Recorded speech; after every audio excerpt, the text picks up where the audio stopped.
এতিয়াও আমি দেখা দুই এটা সমস্যাৰ কথা মই অৱগত কৰিব খোজো আমি যেতিয়া বিনামূলীয়া পৰিশ্ৰম কষ্টৰ মাজেৰে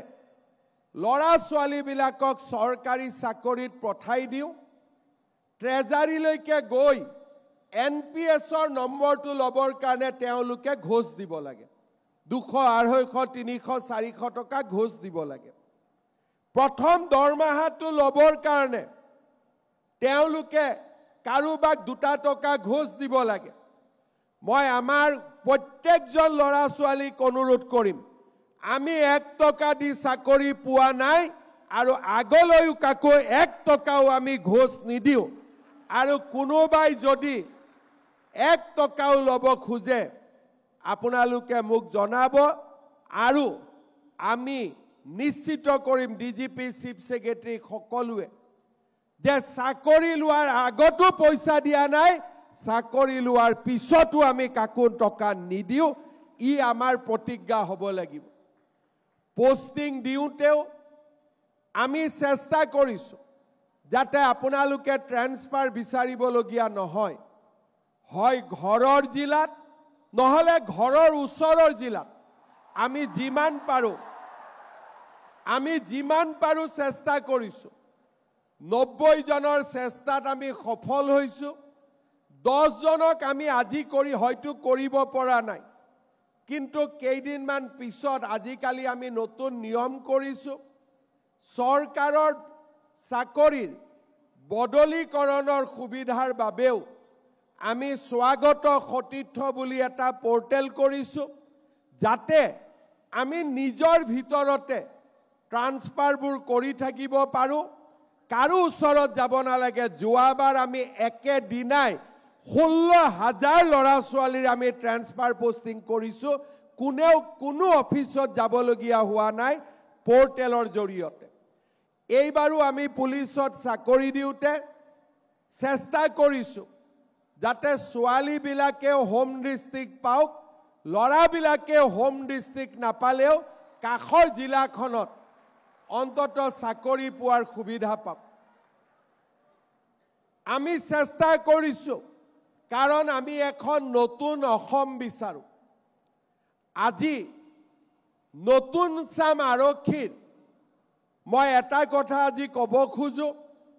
যে আমি যেতিয়া সমাজত থাকো আৰু গাঁৱৰ মানুহ সমাজৰ মানুহৰ লগত আমি কথা পাতি থাকো মোক সকলোৱে কয় যে মামা স্যাৰ নতুন পুলিচ বিলাক বৰ ভাল টকা পইচা একো নোখোজে তাৰ মানে মই পুৰণা পুলিচবোৰ বেয়া বুলি ক'ব খোজা নাই কিন্তু অন্তত নতুন এসআই নতুন ডিএসপি নতুন পুলিচৰ বিৰুদ্ধে অভিযোগ আজি এক প্ৰকাৰ নাই বুলি আমি ক'ব পাৰো যিসকলে যোৱা 5 বছৰত নিযুক্তি পাইছে আপোনালোকে চাব পুলিচৰ বিৰুদ্ধে লিখা বাতৰিবিলাকো আজি কমি গৈছে আৰু এটা কথা সকলোৱে মনত ৰাখিব পুলিচৰ কাম দুখিয়াৰ বিৰুদ্ধে লাঠি চলোৱা নহয় পুলিচৰ কাম হৈছে অপৰাধীৰ পিঠিত ডাণ্ডা চলোৱা দুখিয়া মানুহৰ নহয় আগত এসাম পুলিচ আছিল ৰিক্সালা পালে পিঠিত লাঠি মাৰে কিন্তু আমাৰ ইয়াত গোট খোৱা বহুতৰ দেউতাই নিজে ৰিক্সা চালায় আগতে বজাৰত তৰকাৰী বিক্ৰী কৰা মানুহজনক লাঠি চলায় আজি মই আপোনালোকক দেউতা মাক লৈ আহিব কিয় কৈছিলো কাৰণ আপোনালোকৰ দেউতায়ো তৰকাৰী বিক্ৰী কৰে আজি বহুতে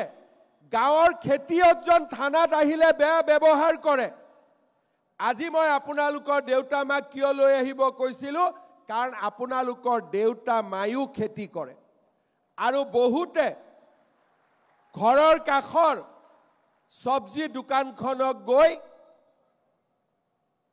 10 টকা 20 টকা 100 টকা খুজে আৰু দেউতাই ঘৰত গৈ কেনেকে দুখ কৰে তাক আপোনালোকে নিজে বুজে আজি আপোনালোকৰ দেউতাজন ইয়াত সাক্ষী হৈ আছে আমি কাৰ ঔৰসত জন্মিছো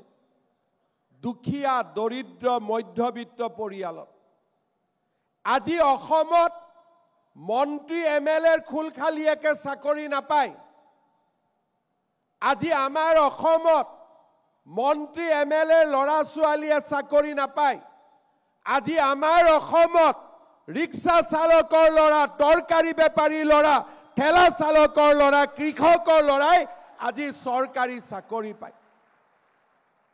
আমাৰ দায়িত্ব যিখন সমাজৰ পৰা আহিছো যিখন সমাজৰ লগত দৰিদ্ৰতাৰ সৈতে যুঁজি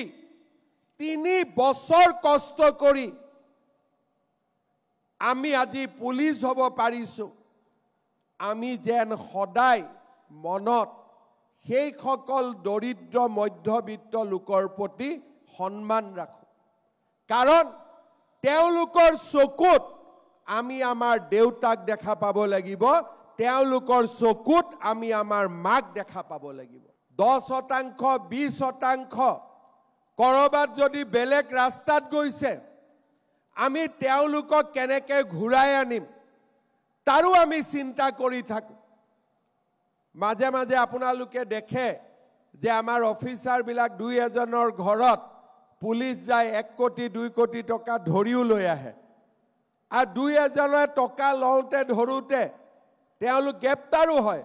আজিকালি সেইকাৰণে টকা নগদ নলয় গুগল পেত লৈ লয় কিন্তু তেওঁলোকে বুজি নাপায় যে গুগল পেত ললে বেছি প্ৰমাণ হৈ থাকে টকাটো নিজৰ একাউণ্টতে যায় আৰু গুগল পেত টকা ললে অফিচাৰ সকলৰ কাৰণে বেছি সহজ কাৰ একাউণ্টত কিমান টকা গল আজিকালি এনেকুৱাও দুই এজন আছে যোনে নিজৰ ড্ৰাইভাৰৰ একাউণ্টত টকা লয় নিজৰ লগত থকা এজন দুজনৰ একাউণ্টত টকা লয় কিন্তু আমি এটা কথা জানো যে যেনেকৈ যি নকৰক কিয় আমি সেই সকল ব্যক্তিৰ ঘৰত এদিন নহয় এদিন আমি উপস্থিত হমেই কাৰণ আমি অসমত এই ধৰণৰ টকা পইচাৰ খেলা আমি শেষ কৰিব খুজিছো যোৱা 5 বছৰত আমি সফল হৈছো নহলে এই 1,35,000 দুখীয়া ঘৰৰ ল'ৰা ছোৱালীয়ে কেতিয়াও চাকৰি নাপালেহেঁতেন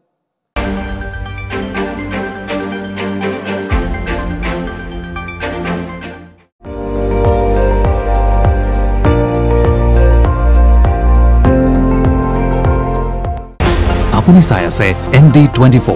সৰ্বশ্ৰেষ্ঠ নহয় সৰ্বোত্তমৰ দৌৰ